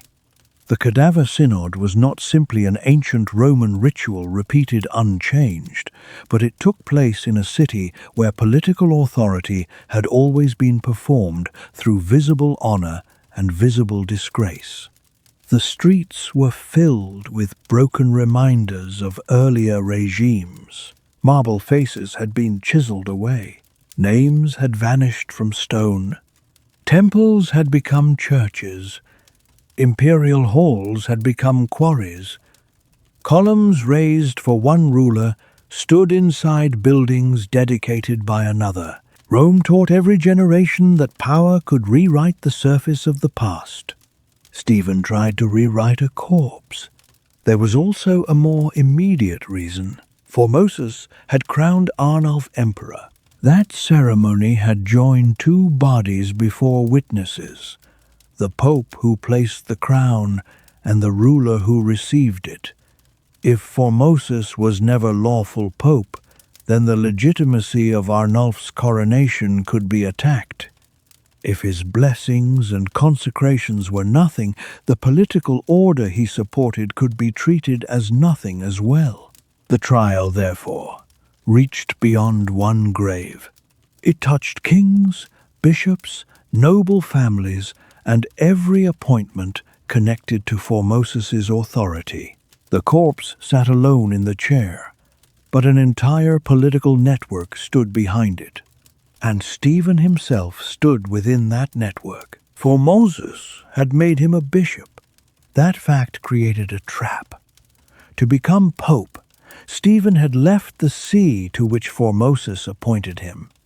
The charge used against the corpse could be turned against the judge. By declaring Formosus's acts invalid, Stephen may have hoped to erase the appointment that made his own transfer dangerous. We cannot know whether this legal self-protection was his chief motive. The evidence does not allow a single clean explanation. Spoletan revenge, personal hostility, pressure from allies, fear for his own position, and a genuine belief in the charges may all have combined. Human beings rarely enter history with only one motive. Stephen did not need to be insane for the synod to happen. He needed to be frightened, powerful, surrounded by men who benefited from the verdict, and convinced that an extreme act could settle a problem ordinary law had failed to contain. That combination has appeared in many centuries. The candles in the Lateran burned lower as the trial continued. Wax gathered beneath them. Robes shifted. Men breathed through the smell of a body taken from the earth. Outside, Rome carried on. Bread was sold, water was drawn, animals moved through narrow lanes, and children chased one another between walls built from the ruins of an empire. Inside, the living attempted to command the past. For a few hours, it may have seemed that they succeeded. The corpse did not resist. The bishops signed. The fingers fell. The river accepted what was thrown into it. But authority built upon humiliation proved fragile. The city turned. The judge died in prison. The verdict burned. The body returned. And more than 11 centuries later, Formosus is remembered not as a pope successfully erased, but as the silent figure at the center of the strangest courtroom Rome ever created. Imagine that you are not a pope, an emperor, or a Roman noble. You are a priest in southern Italy. Years ago, you traveled to Rome. You waited among other clerics beneath the high ceilings of a church. A bishop questioned you. Witnesses spoke about your conduct. At last, hands were placed upon your head Prayers were spoken, and you rose from the floor believing that your life had changed forever. The Pope who ordained you was Formosus. At the time, no one told you that the ceremony might one day be erased. No one warned you that a future pope might dig Formosus from his grave, declare that he had never lawfully held office, and treat every act performed by his hands as though it had never happened. Yet, this was the consequence hidden inside the verdict of the Cadaver Synod.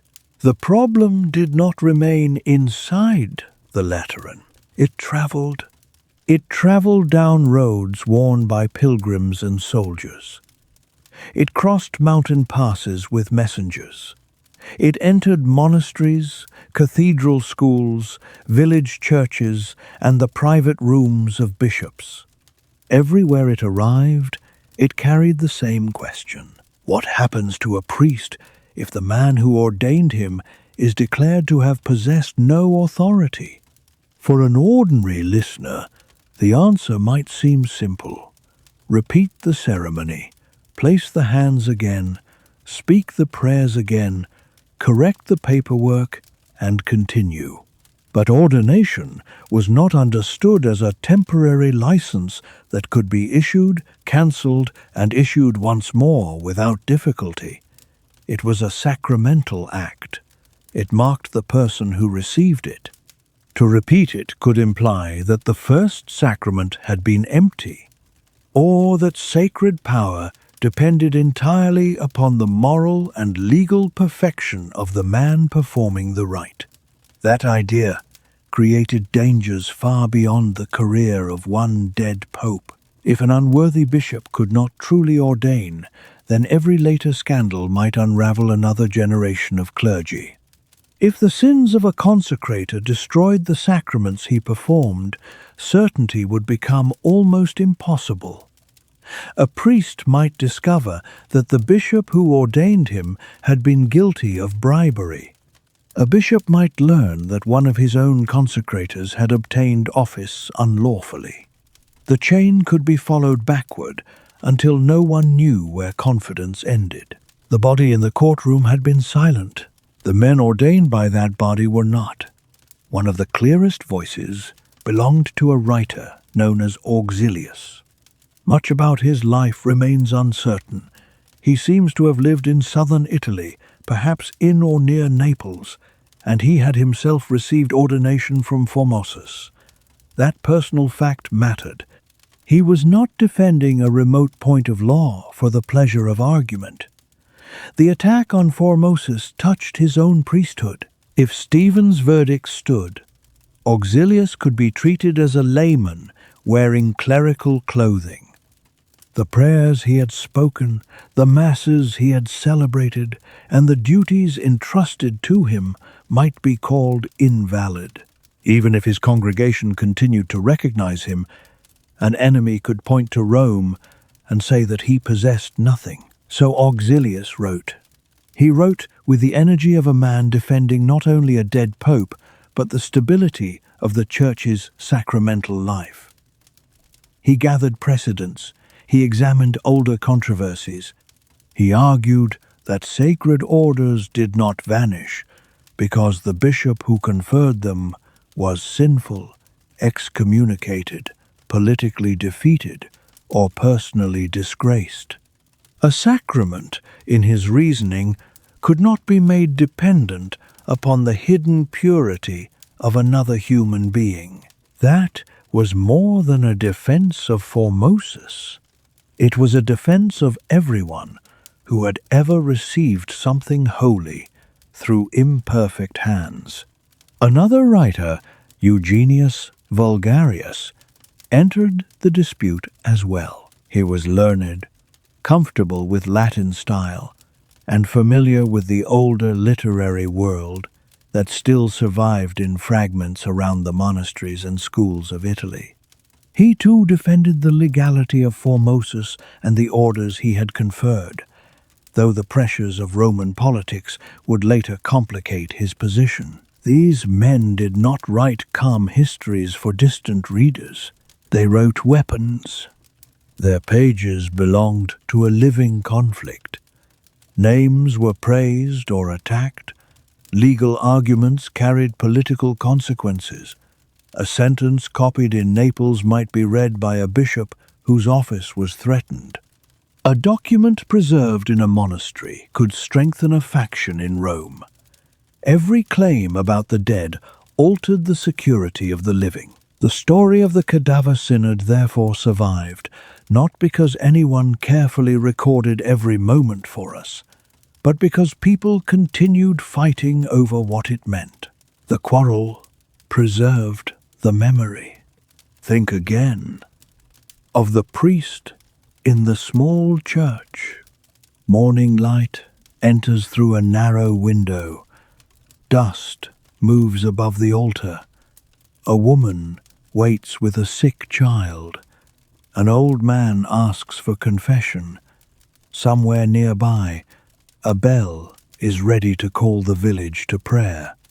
The priest has performed these duties for years. Then a letter arrives. Its language is formal, but its meaning is brutal. The ordination received from Formosus is not recognized. The priest must submit. He may be required to accept ordination again. Until the dispute is settled, every action he performs can be challenged. Nothing in the room changes. The altar remains. The vessels remain. The people still call him Father. Only certainty disappears. That is what Stephen's courtroom released into the world. Not merely horror, instability. The more widely Formosus had exercised papal authority, the larger the problem became. He had consecrated bishops. Those bishops had ordained priests and deacons. Some had consecrated other bishops. The branches multiplied with each passing year.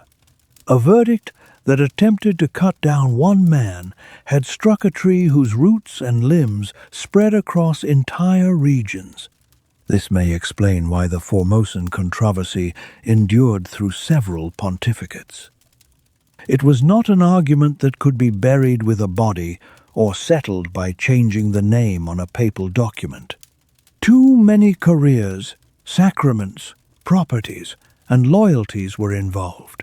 Every new pope inherited the question: was Formosus lawful? Were his ordinations valid? Was Stephen's synod a legitimate court, or an act of violence disguised as law? To answer one question was to choose allies and enemies. Even silence could be interpreted as a choice. The papal office might appear, from a great distance, to stand above ordinary uncertainty. In reality, the office was occupied by men surrounded by families, armies, debts, fears, and memories. A pope could issue a decree, but he could not always make the world accept it. Another pope could reverse the decree. A third could reverse the reversal. The ring remained the same. The chair remained the same. The authority claimed continuity. Yet the decisions moved back and forth like doors in a storm. For the priests ordained by Formosus, theology was not an abstraction. It determined whether they could stand at an altar the following morning. For bishops, it determined whether their diocese belonged to them. For rulers, it touched the legitimacy of crowns. For Rome, it determined whether the city would admit that the trial of the corpse had been a crime. And so the dead pope continued to occupy rooms he would never see. His name was spoken at councils. His hands were discussed in legal arguments. The 3 missing fingers became symbols of every blessing Stephen had attempted to cancel. The corpse had been removed from the courtroom. The case had not. In the year 898, another council gathered in Ravenna. The city stood far to the north of Rome, close to marshes and the Adriatic coast. It had once served emperors who preferred its defenses and waterways to the exposed streets of the old capital. Mosaics, churches, military roads, and memories of imperial government gave Ravenna a different atmosphere from Rome. But the same struggle had reached it. Pope John IX presided. Emperor Lambert was present. That fact alone reveals how complicated the settlement had become. Lambert belonged to the political house that had opposed Arnulf and benefited from the destruction of Formosus's reputation. Yet now, under John, a council attended by Lambert moved to restore the dead pope's acts and condemn the proceedings that had humiliated him. Politics had changed again. The men who gathered did not need to reopen the grave. They needed to reopen the law. Documents were examined. Earlier decisions were reviewed. The terrible synod was treated not as an achievement to be preserved, but as an abuse that had damaged the order it claimed to defend. The acts of Stephen's assembly were condemned and burned. Fire was asked to do what the river had failed to do: destroy the evidence, remove the words, leave no official path by which the verdict could return. But burning a document is not the same as erasing an event. The bishops who watched the flames knew what had happened. The priests whose positions had been attacked knew. The people of Rome remembered the body in the Lateran, the severed fingers, the prison death of Stephen, and the hurried changes that followed. Paper could become ash. Memory could not. John IX's councils restored the validity of Formosus's pontificate and the ordinations performed under his authority. They also attempted to bring greater order to papal elections and to prevent the kind of coercion that had allowed armed factions and frightened clergy to turn a sacred office into the prize of a street struggle. These were sensible goals. They were also difficult goals in a city where law depended upon the willingness of powerful families to obey it. A council could declare that an election should proceed freely. It could not make Roman nobles forget their ambitions. It could insist that a pope be chosen according to proper forms. It could not remove every soldier from every doorway. It could restore the name of Formosus. It could not restore the months taken from his body, the fingers taken from his hand, or the dignity stripped from the dead before a crowd. Law could repair status. It could not reverse time. Still, the settlement mattered. For a priest ordained by Formosus, news from Ravenna could arrive like the lifting of a weight. The ceremony counted. The prayers had not been empty. The priesthood did not need to be manufactured a second time. For bishops, the decision protected entire networks of clergy. For communities, it prevented the sudden collapse of familiar authority. For Rome, it offered a way to step away from Stephen without declaring that the papal office itself had become meaningless. The distinction was essential. Stephen could be condemned as a man who abused power. The office he held did not have to be destroyed with him. Formosus could be restored without pretending that every decision of every pope was beyond review. The Church was learning, painfully, to separate the continuity it claimed from the failures of the individuals who temporarily represented it. Picture the council chamber in Ravenna. A clerk bends above a page. His pen pauses while the wording is debated. Bishops speak in measured voices. The emperor listens from his place.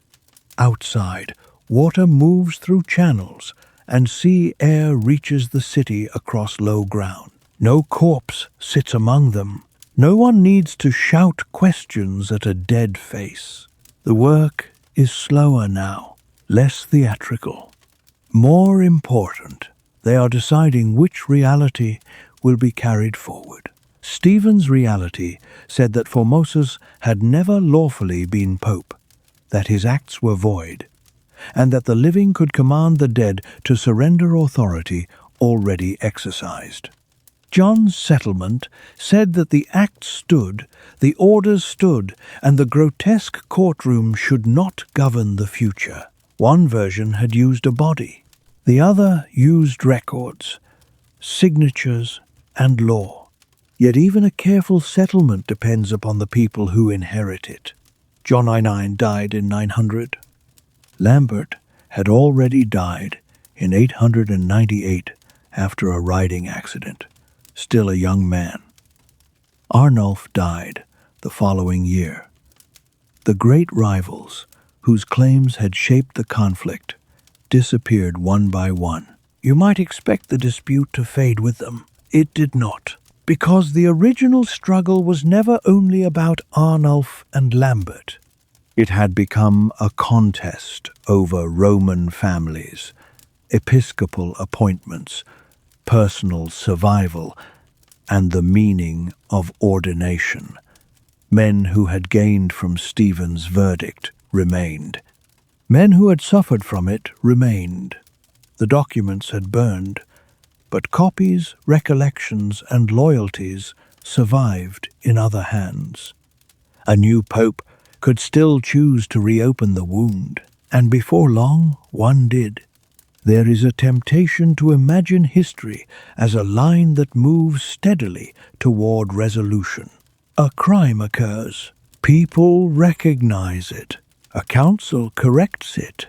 The lesson is learned. But the Formosan controversy did not move in a straight line. It circled. Each political change returned the same arguments in a new form.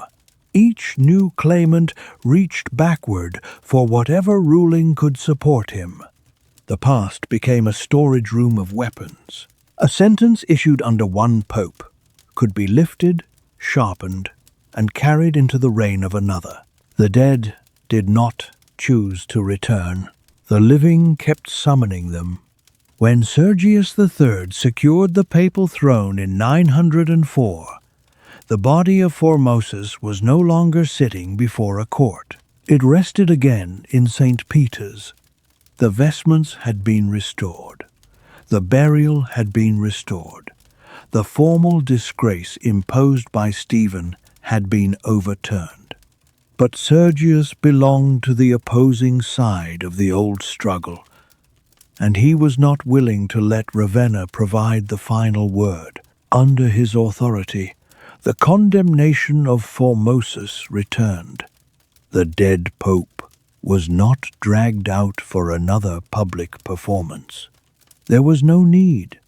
The first trial had already created the legal weapon. Sergius could revive its conclusions without repeating every physical detail. This second attack was quieter. For the clergy affected by it, quiet did not mean harmless. Those who had received orders through Formosus again faced uncertainty. Reordination was demanded or encouraged. Men who believed themselves priests or bishops could be told that they must receive the same order again before their ministry would be recognized. The confusion multiplied because Formosus's bishops had not remained still during the years of dispute. They had ordained others. Those men had served communities, celebrated sacraments, and in some cases passed orders further down the chain. To invalidate the source was to threaten everything flowing from it. Imagine attempting to separate those lines after more than a decade.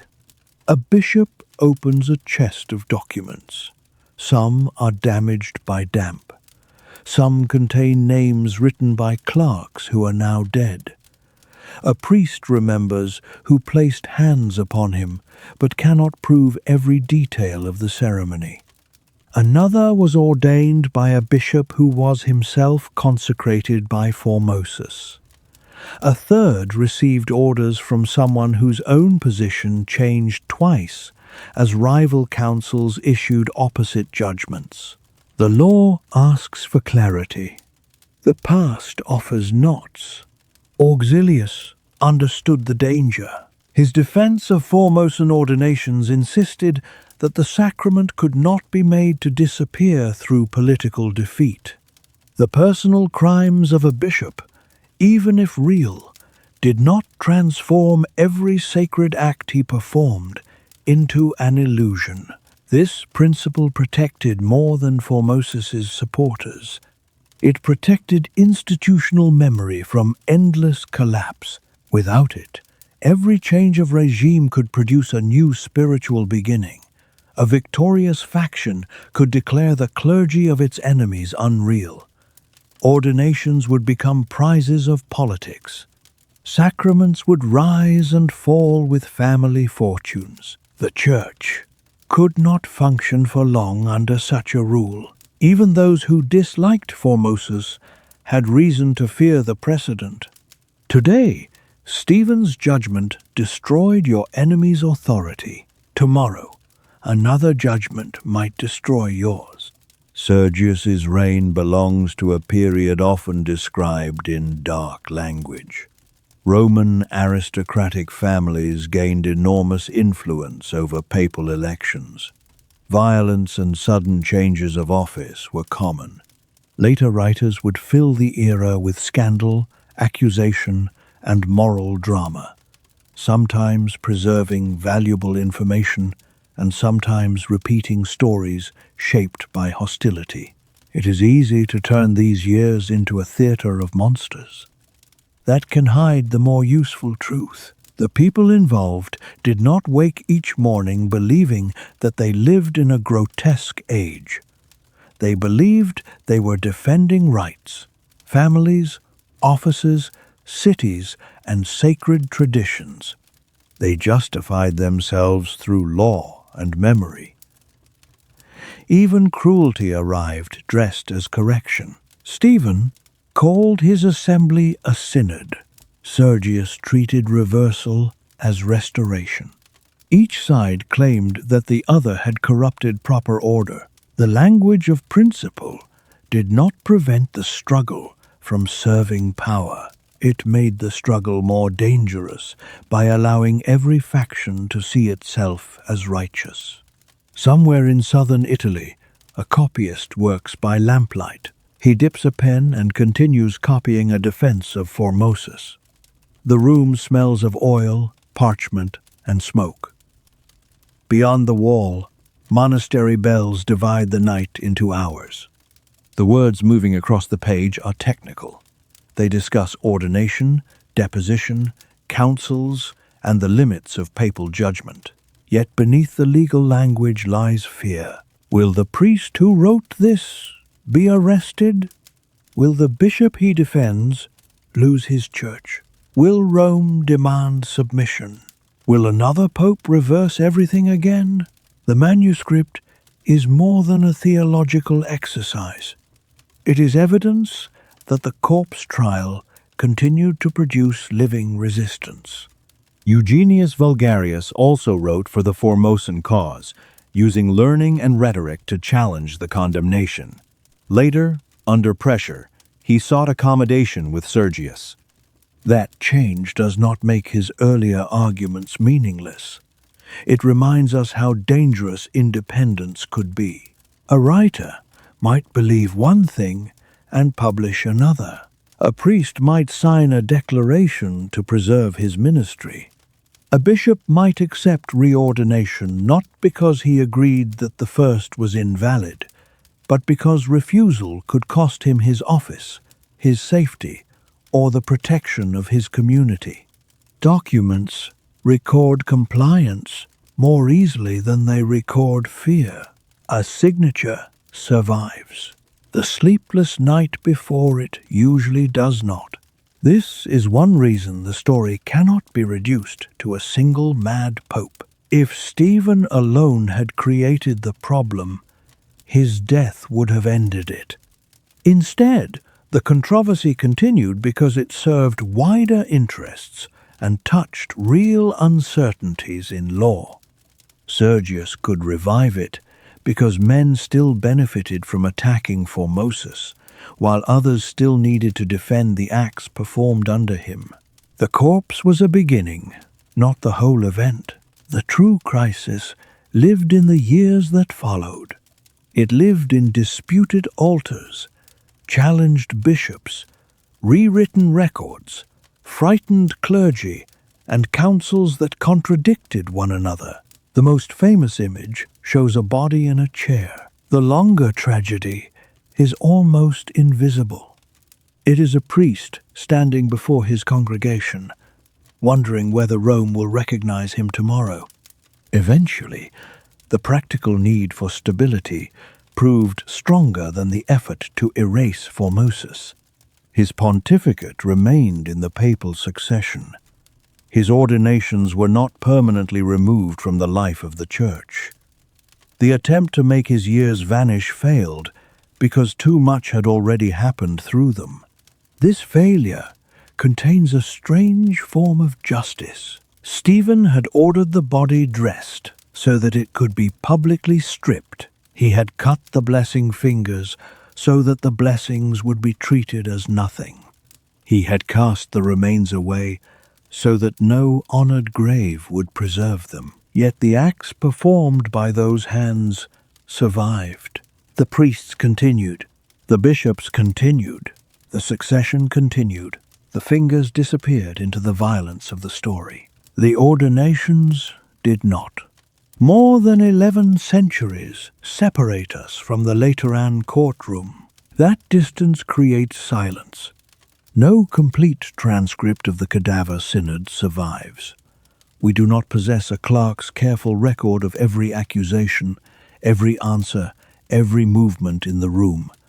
The proceedings reach us through later accounts, legal responses, council records, and writers who often had a side in the argument. This does not mean the trial was invented. Its central facts are secure. Formosus's body was exhumed. It was dressed in papal vestments. It was placed before a synod under Stephen. The dead pope was condemned. His acts were attacked. His vestments were removed, fingers were cut from the right hand, and the remains were eventually thrown into the Tiber. Stephen was overthrown and killed. Formosus was rehabilitated and later condemned again in the continuing controversy. Around those facts, details become less certain.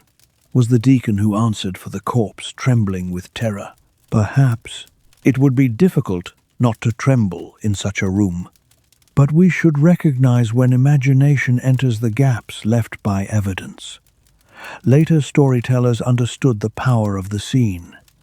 A frightened young cleric forced to speak for a dead pope makes the event even more vivid.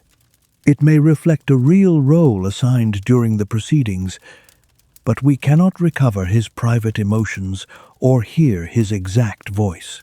Did the corpse rise from the Tiber and perform miracles? Rumors of miracles circulated around Formosus's recovered remains, and those rumors helped shape the reaction to Stephen. But rumor is not the same as an eyewitness record. For believers at the time, an incorrupt or wonder-working body could reverse the meaning imposed by enemies. The corpse Stephen presented as guilty might be recognized by the people as holy. A political verdict could then be answered by sacred reputation. The river became another court. Centuries later, painters and writers gave the trial the shape most people now recognize. In 1870, the French painter Jean-Paul Laurens created the famous image of Stephen confronting the seated corpse. The painting is dark, severe, and psychologically powerful. The dead pope leans within his robes while Stephen gestures from the opposite side. Clergy gather in shadow. Every line directs the eye toward the impossible conversation between the living judge and the silent defendant. It is a masterpiece of historical imagination. It is not a photograph of 897. Lawrence painted nearly 1,000 years after the event. His faces, architecture, light, and gestures belong to an artist interpreting the past for a 19th century audience. The painting tells us how later generations imagined the horror as much as it tells us what the room physically looked like. Yet it succeeds because the central event requires so little invention. A dead pope truly was placed on trial. No painter needed to create that madness. The name by which we remember the event also shapes it. Cadaver Synod, Corpse Trial, Horrible Synod. Each title pulls the body to the center, and rightly so. Without the body, the gathering might appear to be one more obscure dispute among 9th century clerics. But the body can also distract us. It tempts us to stare at the macabre surface and miss the machinery beneath it. The trial concerned episcopal transfer, oaths, imperial coronation, Roman factions, papal elections, and the validity of ordinations. These issues explain why intelligent men participated in an act that now appears completely irrational. The corpse made the politics visible. It turned legal argument into theater. It allowed power to show itself, touching, dressing, questioning, stripping, and mutilating the object of its hatred. Historians must therefore perform a careful balancing act. Remove too much drama, and the event becomes a dry list of councils and names. Add too much, and it becomes Gothic fiction. The surviving truth is already powerful enough. We do not need Stephen to be insane. We do not need the corpse to sit upright without support. We do not need secret tunnels, poisoned chalices, supernatural storms, or invented speeches. We need only a frightened political order, a disputed papacy, a dead enemy, and living men who believed humiliation could settle legitimacy. Those elements are real. They are also more disturbing than fantasy because they belong to recognizable human behavior. People often destroy symbols when they cannot destroy what the symbols represent. A statue is pulled down because the ruler is gone. A name is scraped from stone because a dynasty has changed. A portrait is burned because memory remains dangerous. Stephen used the body of Formosus in the same way. The corpse was made to stand for a rival network, a rival coronation, rival bishops, and an alternative future for Rome. By condemning the body, Stephen attempted to condemn all of them at once. But symbols do not always obey the person who controls them. The mutilated corpse became evidence against Stephen. The 3 severed fingers became a story of sacrilege rather than victory. The Tiber did not erase Formosus. It carried him into legend. The trial meant to prove that he had never truly been pope. Instead, it made him one of the most remembered popes of the century. Night has returned to Rome. The crowds have left the Lateran. The doors are closed, and the candles inside have burned down to dark pools of wax. The throne used during the trial stands empty. Servants have removed the cloths, swept the floor, and carried away whatever could be carried. But the room does not feel empty. You can still imagine the shape of the body beneath the robes. You can still hear Stephen's questions rising into the basilica. You can still see bishops lowering their eyes as the verdict is read. Step outside. The air is colder now. Medieval Rome sleeps unevenly. Dogs move through alleys. A watchman passes with a lamp. Smoke drifts above low roofs. In the distance, water runs through a fountain fed by an ancient system no one living fully understands. The city around you is smaller than Imperial Rome, but the ruins make it feel inhabited by giants. Broken walls disappear into darkness. Columns stand inside houses. Marble taken from old temples forms steps beneath Christian doors. Every street contains the remains of an authority that once claimed it would last forever. The trial of Formosus belongs perfectly to this landscape. It is another attempt to build the present from pieces of the past. Walk west toward the river. The streets narrow. Your shoes meet stone, mud, and patches of grass growing where grand buildings once stood. Somewhere behind a shutter, a child cries and is comforted. Somewhere else, men whisper over wine about the Pope, the nobles, and the corpse. News travels quickly when it is unbelievable. By morning, different versions will exist. One witness will say, "Stephen shouted until his voice broke." Another will insist the dead Pope moved. Someone will claim the candles went out at the verdict. Someone else will say that no one in the room dared look at the body when the fingers were cut. The facts will enter memory, already surrounded by story. That is how history begins its transformation into legend. At the Tiber, the water moves black beneath the night. The river has carried grain, soldiers, sewage, marble, animals, ashes, and bodies. It has flooded streets and reflected triumphs. Emperors crossed it. Pilgrims crossed it. Fishermen knew its currents better than priests knew its depths. When Formosus was thrown into this water, the act was intended as a final rejection. A proper tomb creates a place for remembrance. A river removes the place. There would be no stone for supporters to visit, no chapel in which candles could be lit, no marked grave around which loyalty might gather. The current would separate bone from bone and carry the defeated pope beyond the reach of ceremony. At least, that was the hope, but bodies sometimes return. Stories always do. Look across the river toward the Vatican Hill. St. Peter stands there, not yet the enormous basilica known to the modern world, but the old church raised over the apostle's grave.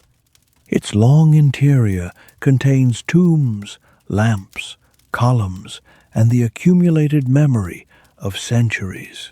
Formosus had been buried there once. He would be buried there again.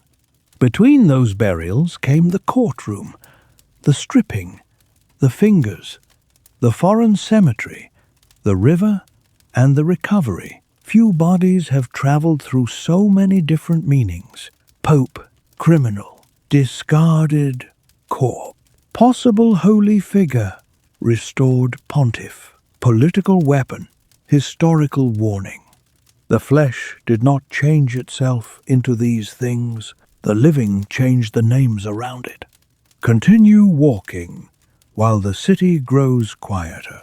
It may be tempting to decide that Stephen was the villain and Formosus the innocent victim, then close the story.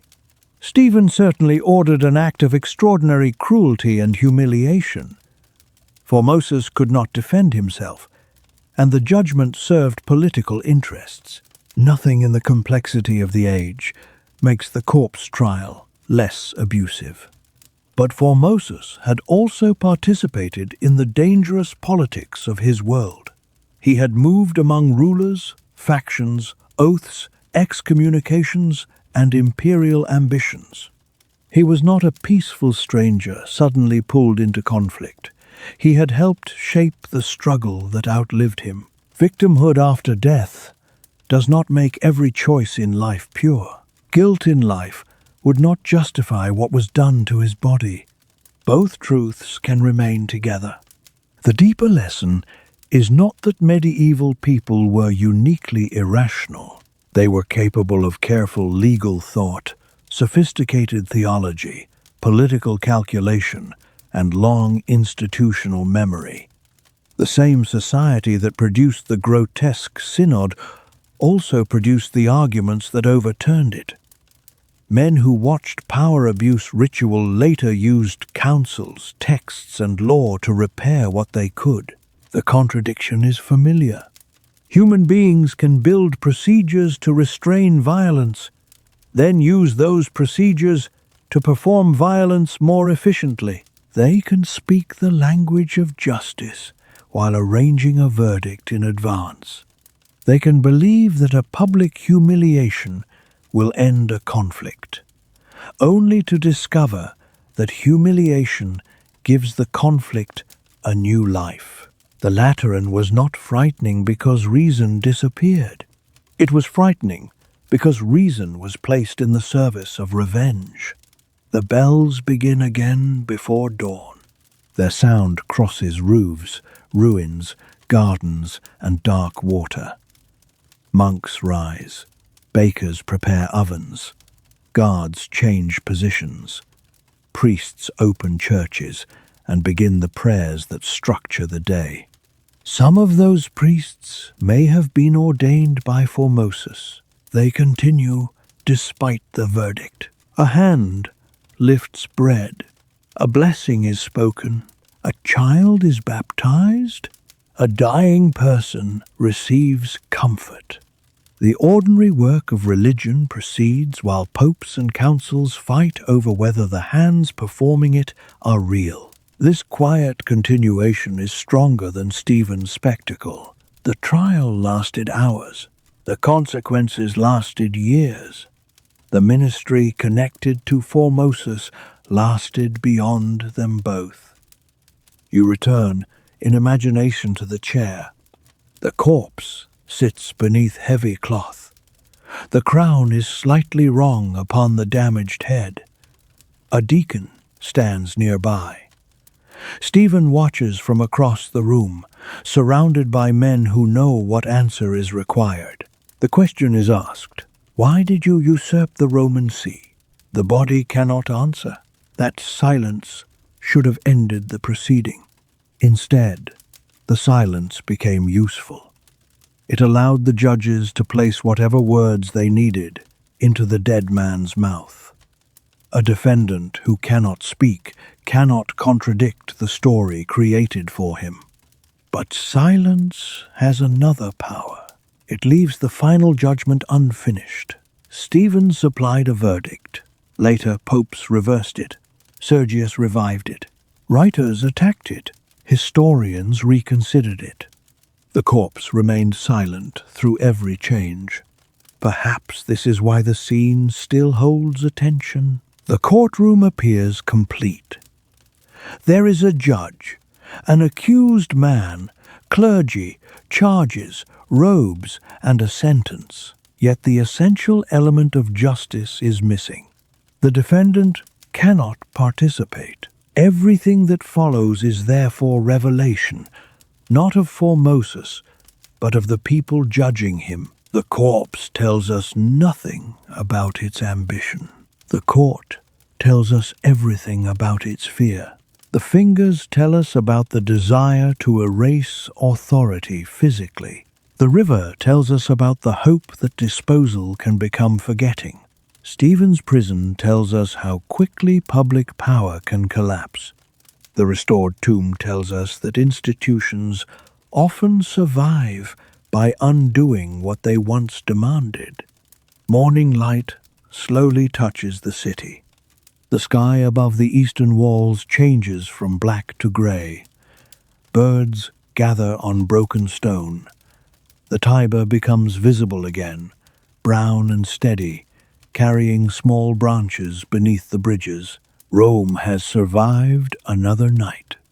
It will survive Stephen. It will survive Formosus. It will survive Arnulf, Lambert, Egeltrude, Sergius, and every bishop who believed his signature could settle the past forever. The city keeps their churches, loses their houses, reuses their marble, and changes the stories told about their graves. Power passes. The evidence remains in fragments. Formosus died in April of 896. He might have expected the usual uncertainties of burial. Prayers, a tomb, perhaps criticism from enemies, perhaps praise from supporters. He could not have expected to be dressed again. He could not have expected his body to be carried into the Lateran and placed before a court. He could not have expected a successor to interrogate him, strip him, mutilate his hand, and send him into the river. Nor could Stephen have expected that his attempt to erase Formosus would preserve him in memory for more than 1,000 years. That is the final reversal. The trial failed even as propaganda. Most popes of the 9th century are names known mainly to specialists. Their documents remain in collections. Their reigns appear in chronological lists. Their disputes require careful explanation before anyone can remember them. Formosus is different. One image is enough. A corpse in white robes, a living pope pointing across a dark room. The impossible demand that the dead explain themselves. Stephen wanted that image to announce Formosus's disgrace. Instead, it announces Stephen's. The bells fade. The courtroom disappears. The candles go out one by one. The robes are folded away, the doors are closed, and the river continues toward the sea. You may leave Rome now. Leave the throne empty. Leave the accusations unanswered. Leave the dead pope beneath the stones of St. Peter's, beyond the reach of the hands that once pulled him from his grave. And as the city settles into the pale quiet of morning, remember the strange truth at the center of this night. Formosus was judged because he could no longer speak, but it was the silence of the dead man that allowed the actions of the living to be heard across 11 centuries. Tonight, the trial is over. The judge is gone. The witnesses are gone. The empire they fought over has changed beyond recognition. Only the question remains, drifting through the empty basilica like the last trace of incense. How much power must a man fear before he tries to punish a body that can no longer resist? And how uncertain must victory be? If even death is not enough to make an enemy feel defeated, for now there is no need to answer. The river is quiet. Rome is sleeping, and the dead pope has finally returned to his grave.